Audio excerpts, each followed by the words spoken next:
Or take the matter of time. Of what does time consist? Well, obviously it consists of the past, the present, and the future. Those three.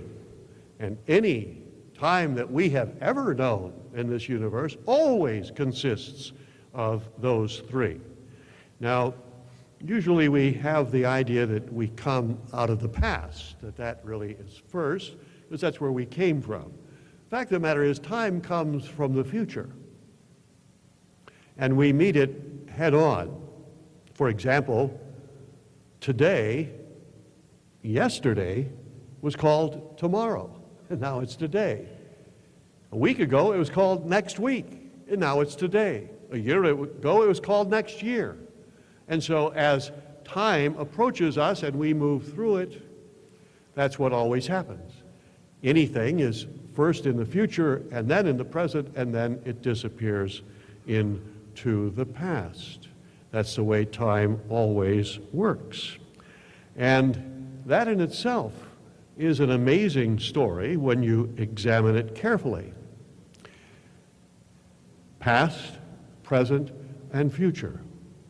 Now, Dr. Wood gives a fascinating quote that is so remarkable, I would like to read it to you. Now, I realize when I do this is going to stretch your cranial capacity about to the utmost, because to hear, it's hard enough to see it and read it and understand it. It's going to be more difficult to hear it, but I would challenge you to try to see if you can follow his drift here. He is going to give a long paragraph, and then he's going to give it again, and he's simply going to change 4 words.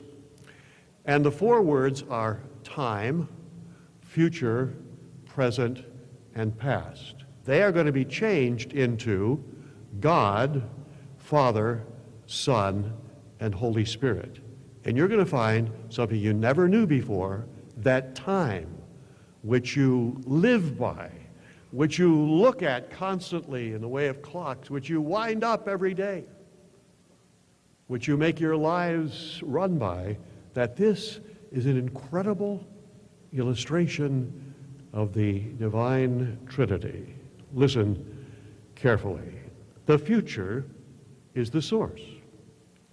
The future is unseen, unknown, except as it continually embodies itself and makes itself visible in the present. The present is what we see and hear and know. It is ceaselessly embodying the future, day by day, hour by hour, moment by moment. It is perpetually revealing the future hitherto invisible. The future is logically first, but not chronologically, for the present exists and has existed as long as time has existed and was in the absolute beginning of time. The present has existed as long as time has existed. Time acts through and in the present. It makes itself visible only in the present. The future acts and reveals itself through the present. It is through the present that the future enters into union with human life. Time and humanity meet and unite in the present. It is in the present that the future becomes a part of human life, and so is born and lives and dies in human life. The past, in turn, comes from the present. We cannot say that it embodies the present. On the contrary, time, in issuing from the present into the past, becomes invisible again. The past does not embody the present. Rather, it proceeds silently, endlessly, invisibly from it. The present, therefore, comes out from the invisible future. The present perpetually and ever newly embodies the future in visible, audible, livable form, and returns again into the invisible time in the past. The past acts invisibly and continually influences us with regard to the present. It casts light upon the present. That is its great function. It helps us to live in the present, which we know, and with reference to the future, which we expect to see. Now, that is an exact description of the way time operates. It is a perfect analogy.